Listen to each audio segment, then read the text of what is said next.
Hello everyone, so we've been starting to talk a little bit about edge parrying and flat parrying, edge versus flat. As I've mentioned before, and I'll mention again, I don't like this debate because it's just stupid in my mind. However, there is an appetite out there for me to talk about this, so what the hell, I'll talk a bit about it. All I want to say in this video is, regardless of what theory you have about edge parrying, flat parrying, using the flat of your edge or not parrying at all and avoiding blade contact, whatever your school of thought is on this matter, what's important to recognise is that if you have a sharp-edged sword, whatever type of sword it is, it will get damaged in fighting, okay?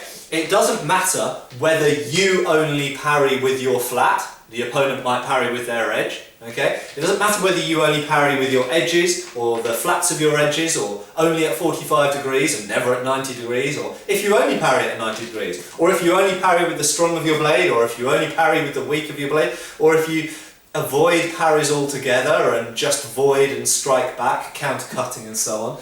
It doesn't really matter what you do. When you get into a fight, your sword is going to get damaged to some degree and blunted because you've got a very fine steel edge, and steel is not indestructible. Even if you're just hitting a person's body, okay? If you hit bones at unfavourable angles, if you hit people in the head, if you hit teeth, enamel's very, very hard. If you hit the crossguard of their sword, if you hit the pommel of their sword, if they're using a spear, and you're forced to defend hitting against the wood of their shaft or perhaps their metal head. It really doesn't matter what you try to do. You have to accept that your sword is going to get damaged in some way and blunted in some way. And you know what? This goes back to my other video. It does not matter.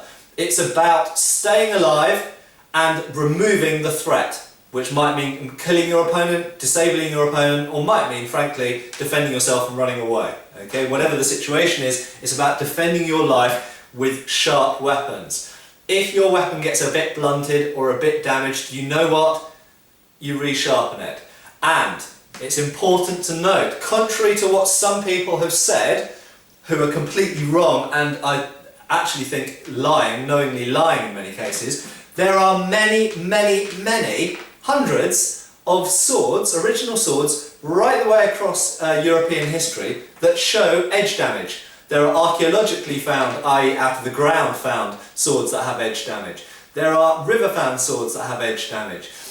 There are swords that have been in collections and armories for hundreds of years and looked after that have edge damage. There are swords that show that they have been resharpened again and again and again, probably because of edge damage. There are even Bronze Age swords. Go to the Museum of London and you can see for yourself, with edge damage, believe it or not. And the thing to remember, is that sword edges don't only get damaged by other swords. They get damaged by contact with basically lots of things. They get damaged by hitting shields, by hitting bucklers. You try and avoid hitting a buckler. If anybody out there has trained with sword and buckler, you know your sword edges do get damaged hitting bucklers. They get damaged on helmets, on belt buckles, on buttons, on equipment, all sorts of things. So I'm sorry, but if you're living in a flatter strong world where you think you can protect your sword edges from everything, then you're living in a fantasy world. Swords get damaged, it happens, and just accept it. Cheers.